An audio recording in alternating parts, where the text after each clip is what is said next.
La finale oppose donc Maëlie, challenger, à Stéphane qui veut garder sa place. Voici les 4 thèmes.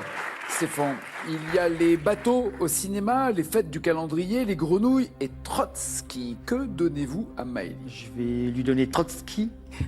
C'est pas facile, N'est-ce pas? Pas facile à Je vais dire. faire un tour en bateau. D'accord. Les bateaux au cinéma, donc, j'imagine.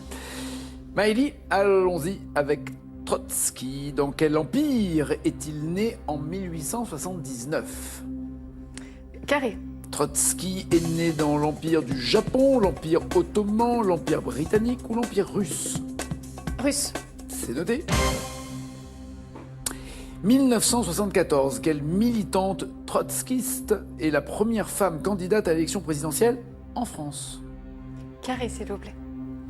Marie-France Garot, Arlette Laguillet, Huguette Bouchardot, Françoise Giroud. Françoise Giroud.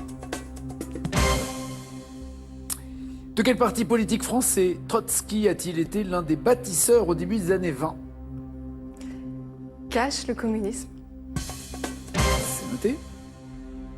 Quel était le prénom de Trotsky? Cache, Marc. Selon le titre d'un livre rédigé par Trotsky entre 1928 et 1931, comment la révolution doit-elle être? D'après Trotsky, la révolution doit être Carré. rapide, permanente, intelligente, pacifique. Rapide, permanente, intelligente, pacifique. Pacifique. Quel président du Conseil français est à l'origine de l'expulsion de Trotsky vers l'Espagne en 1916? Carré, s'il vous plaît. Président du Conseil français, Georges Clemenceau, Aristide Briand, Gaston Doumergue ou Alexandre Millerand? Est-ce que vous pouvez répéter, s'il vous plaît? Clemenceau, Briand, Doumergue, Millerand, qui est à l'origine de l'expulsion de Trotsky vers l'Espagne? Brillant. Aristide Briand. Stéphane, 14. quel score visez-vous? 14. Avec les bateaux au cinéma, dans quel film Leonardo DiCaprio gagne-t-il au poker son billet de bateau pour l'Amérique? Dans quel film? Oui, Cache, le Titanic. il aurait mieux fait de perdre, mais c'est ça. Oui, Titanic. Ça a quoi? Selon le titre de la saga, dans quelle région du monde Johnny Depp est-il le capitaine d'un bateau baptisé Black Pearl? Cache, les Caraïbes. Eh bien, Pirates des Caraïbes. 10 points. Dans un film en 73 avec Gene Hackman, quel paquebot est retourné par une énorme vague? Ça vous fait rire, vous? Oui, parce que Un bateau retourné par une vague, ça vous fait rire?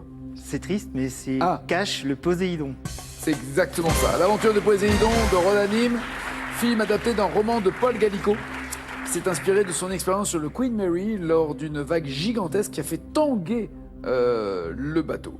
15 points. Dans En pleine tempête, quel acteur incarne Bill Tyne, le capitaine d'un bateau de pêche perdu en mer?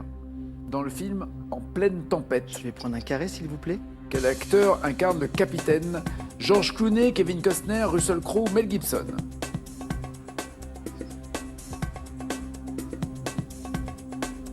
George Clooney, Kevin Costner, Russell Crowe, Mel Gibson? Kevin Costner. George Clooney. Inspiré d'une histoire vraie, en 91, l'équipage d'Andrea Gale a disparu en mer après avoir été surpris par une tempête particulièrement violente. Perfect Storm pour le film. Ah, très impressionnant, comme avec des effets. On a l'impression d'être vraiment dans la tempête quand on voit le film. Hein. Ou En pleine tempête pour la traduction en français. 15 points. Dans Charade, sur quel fleuve Audrey Hepburn et Cary Grant passent-ils une soirée en bateau? Je vais prendre un duo, s'il vous plaît. Sur la Seine ou sur le Nil? Sur Audrey le- Hepburn et Cary Grant. Sur le Nil. Un tête-à-tête romantique sur un bateau-mouche à Paris. D'accord. La Seine. Toujours 15 points et dernière question. Dans quel film en 1940 Errol Flynn joue-t-il un corsaire qui harcèle la flotte espagnole? Je vais reprendre un carré, s'il vous plaît.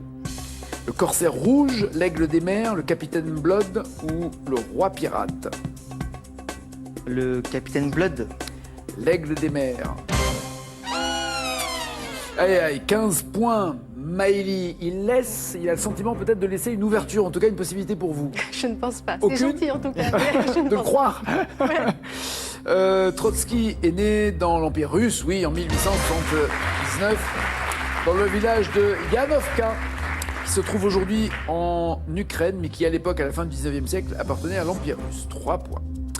En 1974, la femme trotskiste qui se présente, qui est la première femme candidate à une élection présidentielle, m'avait dit que c'était Françoise Giroud. Françoise Giroud, trotskiste, j'ai beaucoup d'émotions pour J'ai eu beaucoup d'émotions aussi. ses amis et sa famille. Non, c'est Arlette Laguillet. Oui, je suis une femme et j'ose me présenter comme candidate à la présidence de cette république d'hommes. Travailleuse, travailleurs, c'était souvent comme ça qu'elle démarrait ses déclarations. 3-15. C'est bien le parti communiste, oui, en France, qui s'est bâti avec Trotsky après la révolution bolchevique. Il a voulu étendre l'international communiste au reste de l'Europe et il a apporté une contribution essentielle à la naissance du PCF en France. 8-15.